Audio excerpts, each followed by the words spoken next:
B സന്ധ്യയുടെ കവിതാലോകം. മരംകൊത്തി കഥ. മരംകൊത്തിയുടെ കണ്ണുകൾ ആ വെട്ടത്തിൽ ചിമ്മി അടഞ്ഞു.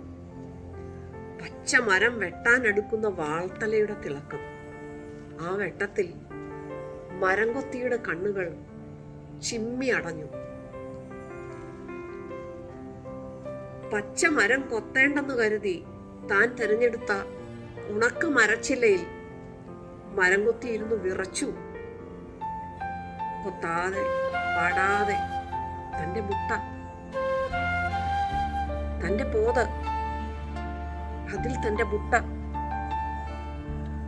താൻ മരം കൊത്തുന്നത്, ഒരേ ഒരു മരം കൊത്തുന്നത് തീറ്റ തിന്നാൻ, മുട്ടയിടാൻ, കുഞ്ഞുങ്ങളെ പോറ്റാൻ. ആ മരം വെട്ടുകാരനോ ഒന്നല്ല രണ്ടല്ല, അങ്ങനെ കൊത്തി കൊത്തി കേറുന്നു.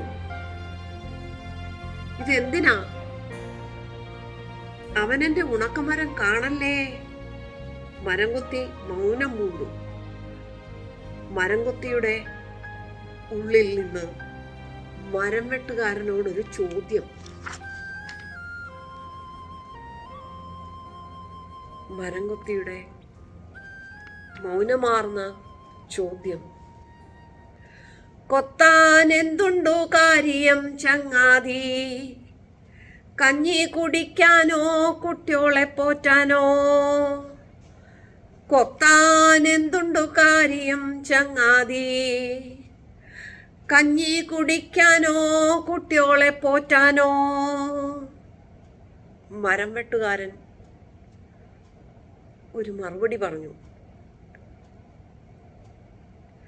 കഞ്ഞി കുടിക്കണം, കുട്ടിയോളെ പോറ്റണം, മുതലാളിമാർക്ക് മാളിക തീർക്കണം.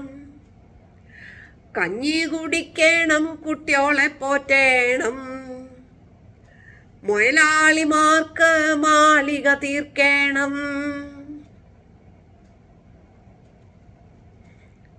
മരംകൊത്തി വിറയാർന്ന് മൗനം പൂണ്ടു. മരമില്ല, മരം കൊത്തിയുമില്ല,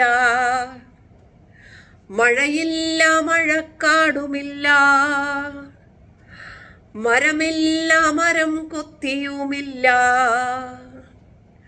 മഴയില്ല, മഴക്കാടുമില്ല.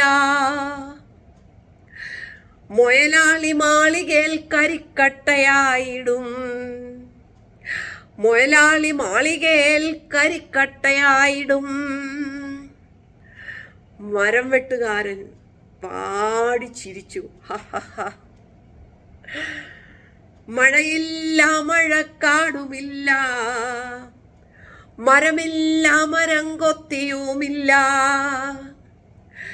മുതലാളിമാർ മാളികമേൽ കരിക്കട്ടയായിടും, മുതലാളിമാർ മാളികയിൽ കരിക്കട്ടയായിടും. മരം വെട്ടുകാരൻ ഉറക്കെ ചിരിച്ചു.